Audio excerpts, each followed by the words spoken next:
તો વિગતવાર સમાચાર જોઈએ। વડોદરાની કરજણ નગરપાલિકાની ચૂંટણીને લઈને હવે રાજકારણ છે તે ગરમાયું છે। ભાજપના જ પૂર્વ કોર્પોરેટરે અપક્ષ ઉમેદવારી નોંધાવી છે। ભાજપમાંથી ટિકિટ કપાતા નારાજ પૂર્વ કોર્પોરેટર મોહમ્મદ સિંધી જોવા મળ્યા। ભાજપે ટિકિટ ન આપતા આ મોહમ્મદ સિંધીએ અપક્ષ ઉમેદવારી નોંધાવી છે। અપક્ષ ઉમેદવારી નોંધાવનાર મોહમ્મદ સિંધીને ભાજપનો ખુલ્લો પડકાર છે। વડોદરા શહેર પ્રમુખ વિજય શાહે મોહમ્મદ સિંધીને ખુલ્લો પડકાર ફેંક્યો છે। ભાજપ સાથે દગો થશે તો ગેરકાયદેસર મકાન નહીં રહેવા દઈએ તે પ્રકારે પણ પડકાર આપવામાં આવ્યો છે। સરકારી જગ્યા પર બનેલા મકાનો તોડી પાડવામાં આવશે। મોહમ્મદ સિંધીના ગેરકાયદેસર જે ધંધા છે તે બંધ કરવાનો પણ પડકાર ફેંકાયો છે। ભારતીય જનતા પાર્ટી એક વખત એમને ભૂલમાં ટિકિટ આપી અને ભારતીય જનતા પાર્ટીના કમળના નિશાન ઉપર સર્વે નંબર 236 હોય, સર્વે નંબર 237 હોય, સર્વે નંબર 244 હોય, વલીનગરી હોય, મોહમ્મદ નગરી હોય બનાવવાનું જો અધમ કૃત્ય કોઈએ કર્યું હોય તો આ મોહમ્મદ સિંધીને ભારતીય જનતા પાર્ટીની સરકાર એ ક્યારે છોડવાની નથી। ગરીબોને આવાસ આપવાની વાત કરે અને પછી આ જ ગરીબોના આવાસ તોડવાની વાત કરે।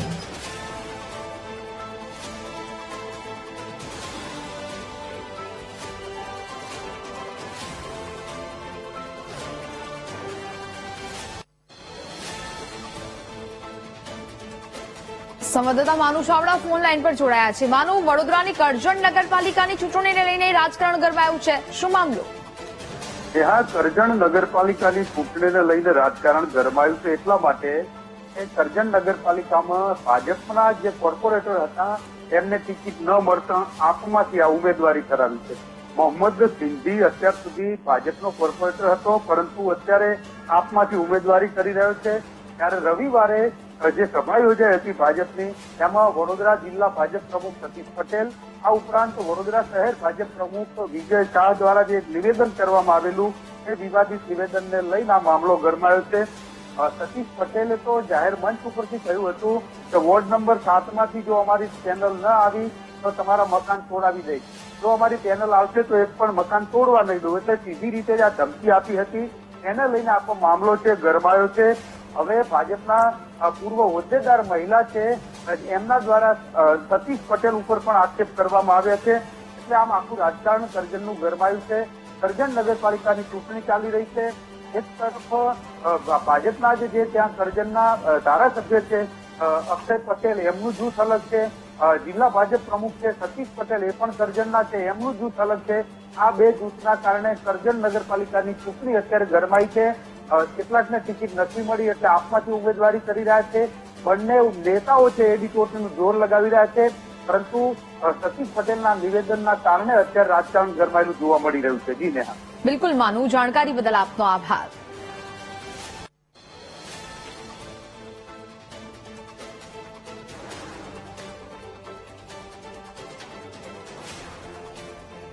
તો કરજણ ચૂંટણીમાં મત માટે સતીશ નિશાળિયાની ચીમકી પર રાજકારણ ગરમાઈ રહ્યું છે। કોંગ્રેસ નેતા હવે મનીષ દોશીએ ભાજપ પર ગંભીર આક્ષેપો લગાવ્યા છે।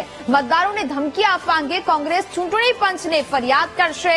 રાજ્યના ચૂંટણી પંચ મતદારોને મળતી ધમકી રોકવાનો પ્રયાસ કરે। સતીશ નિશાળિયા મતદારોને ધાક ધમકી આપી રહ્યા હોવાનું કોંગ્રેસે આક્ષેપ કર્યા છે અને આવા નેતાઓ સામે કડક કાર્યવાહી કરવાની મનીષ દોશીએ માંગ કરી છે।